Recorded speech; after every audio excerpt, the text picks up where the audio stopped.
et empêcher l'État malien d'avoir, ils se disent l'État malien n'aura pas la possibilité de payer ses salaires et donc entrera en crise d'ici un an. Ceci, c'est des calculs mal faits encore par les stratèges de l'OTAN qui conseillent certainement le président Nana Akufo-Addo qui finalement n'est qu'un président de nom, c'est un simple supplétif, un gouverneur, un satrape de l'OTAN.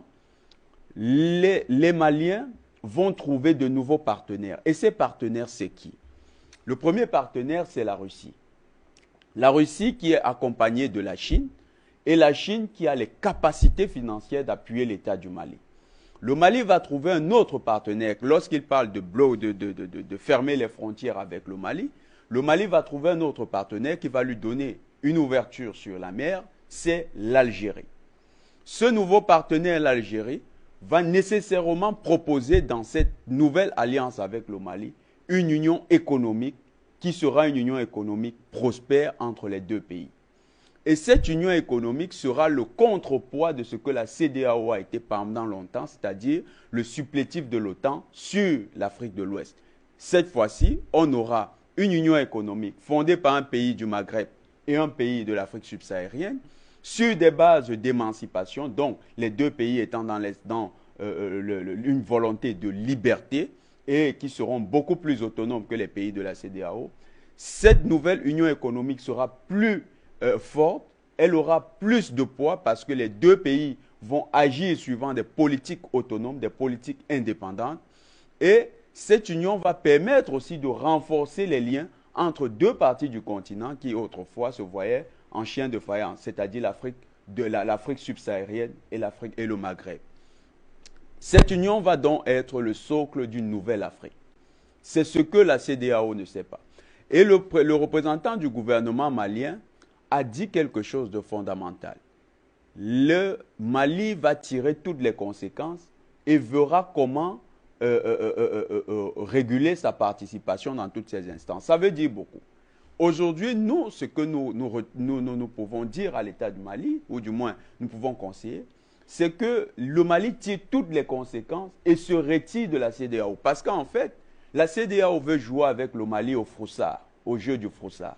Ils veulent voir si le Mali aura la frousse et va se rétracter pour suivre l'agenda que l'OTAN veut lui imposer, au lieu de suivre l'agenda que le peuple malien au gouvernement de transition. Il faut donc que le Mali, dans son élan de respect de la légitimité populaire malienne et de la souveraineté de son pays, décide de quitter, comme l'avait fait la Mauritanie, la CEDEAO. Et la CEDEAO a dit qu'elle va mettre une force en attente qui sera certainement d'un pays voisin pour menacer le Mali d'une éventuelle intervention. Ça encore, c'est une grosse blague. Alors, la force en attente qui est au Sénégal, qui est constituée d'un peu plus de 7000 hommes qui sont mobilisés en permanence. Et c'est d'ailleurs celle-là qui avait passé la frontière avec la Gambie quand la CEDEAO voulait que Yaya Jammeh justement quitte le pouvoir. Oui, là, on n'a pas affaire avec Yaya Jammeh. Ce n'est pas la Gambie qui avait 900 soldats qui ne pouvaient pas tenir tête à ces 7000 soldats. Le Mali a une expérience de guerre, mais le Mali a surtout des alliés sûrs et forts. Ces alliés sûrs et forts ont tous une supériorité militaire sur tous les pays de la CEDEAO, y compris avec leurs alliés, la France et les États-Unis. On parle bien sûr de la Russie, on parle de l'Algérie, on parle de l'Iran, qui sont des pays qui ont une capacité de nuisance importante. Lorsque le président Nana Akufo-Addo, avec toute sa comédie qu'il a organisée autour de lui à Accra, pensait qu'il allait menacer le Mali, il n'avait pas tenu compte de tous ces paramètres. Or, actuellement, il y a les instructeurs russes qui sont sur le territoire et nous avons vu ce que ça a fait en Syrie. Les Américains, les Français, les Britanniques étaient tous en Syrie. Aujourd'hui, ils sont dans la débandade. C'est les Russes qui sont maîtres du jeu en Syrie. Et les Russes sont épaulés, cette fois-là, par les Iraniens qui sont en train de harceler les Américains. Vous vous souvenez qu'il y a quelques jours, un général américain est venu communiquer sur le fait que la base américaine basée dans le Kurdistan syrien, le Kurdistan syrien, avait été l'objet de plusieurs tirs et qu'ils avaient interceptés. Mais en fait, les Iraniens disent qu'ils ont effectivement touché plusieurs cibles dans la base américaine. Actuellement, dans les Iraniens, les Russes, les Algériens ont une capacité de feu qui est de loin supérieur à ce que le Sénégal imagine pour le cas de la Gambie. Donc, s'ils pensent que c'est encore la Gambie avec laquelle ils sont allés comme dans du beurre, le Mali, ce sera un bourbier pour la CEDEAO, pour cette force en attente. Peut-être ils vont perdre des milliers d'hommes sans jamais franchir un seul kilomètre du territoire malien.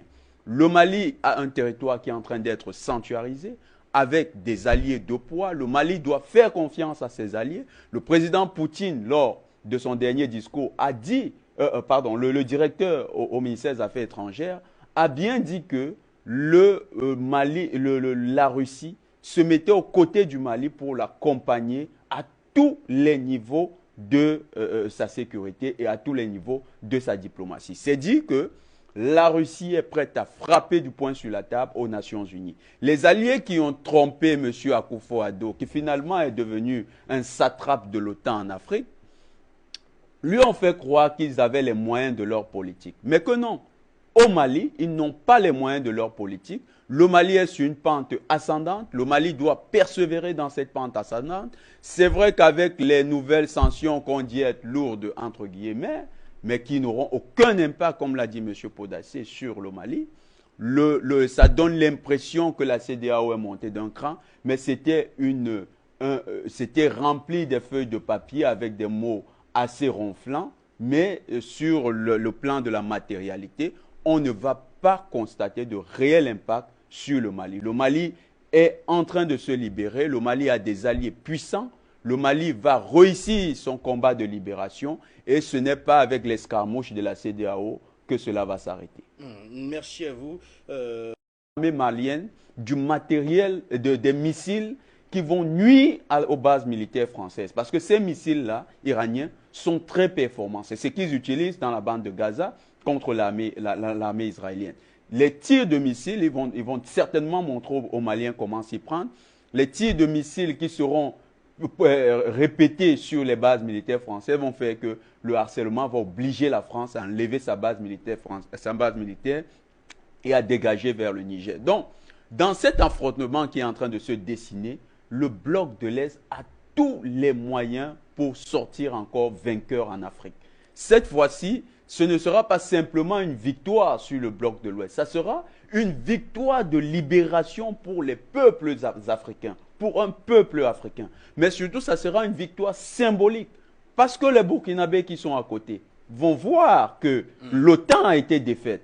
Les Nigériens qui sont à côté... Voir, il y a de nombreuses interrogations, Jonathan, c'est pour ça que je vous arrête de temps en temps. Mais vont-ils réellement voir, quand on constate très clairement qu'un président comme le président du Burkina Faso, Roch Christian Kaboré, qui connaît l'urgence de la lutte contre le terrorisme dans la région et qui sait très pertinemment qu'il y a une offensive qui est désormais lancée contre les groupes djihadistes sur le territoire malien et qu'il peut en profiter, comment comprendre que lui aussi est d'accord avec ces sanctions? Le vent... On ne va pas parler de Bazoum. Tout à fait, les Bazoum, Kaboré, Alassane Ouattara, tout ça, c'est la même chose, quoi. Mais il faut noter une chose, c'est le peuple malien qui a porté le CNT jusqu'à aujourd'hui. C'est le peuple burkinabé qui va porter sa révolution. Ne croyons pas qu'il n'y a pas d'Assimi Goïta au Niger, ni au Burkina Faso.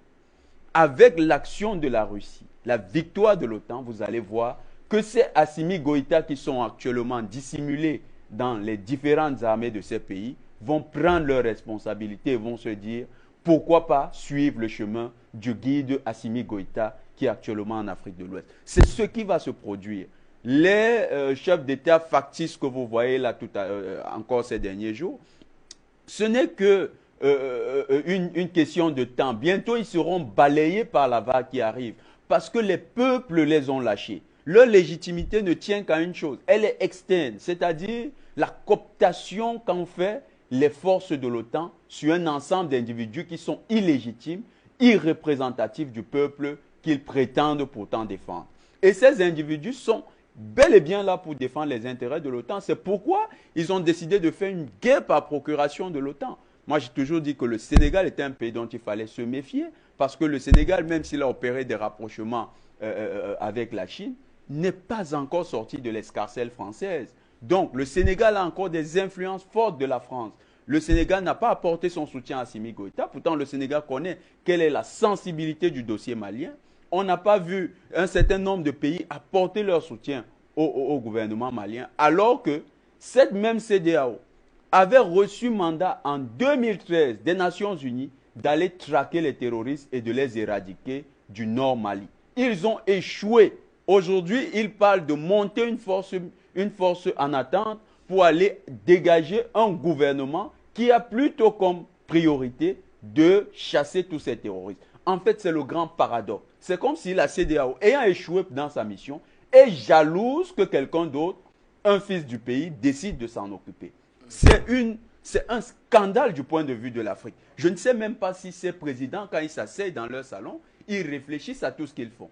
On dirait qu'ils sont téléguidés de l'extérieur et que leur conscience même a été dissolue au point où ils sont agis par des télécommandes comme des joueurs dans la PlayStation. Donc, ils ont perdu toute capacité de réflexion par eux-mêmes. Ils sont agis par l'OTAN. Ils agissent selon les besoins de l'OTAN. Ils sont devenus les marionnettes, les supplétifs, les satrapes de l'OTAN sur le continent. Ils veulent faire la guerre de procuration de l'OTAN. Et de nombreuses interrogations, notamment de Jean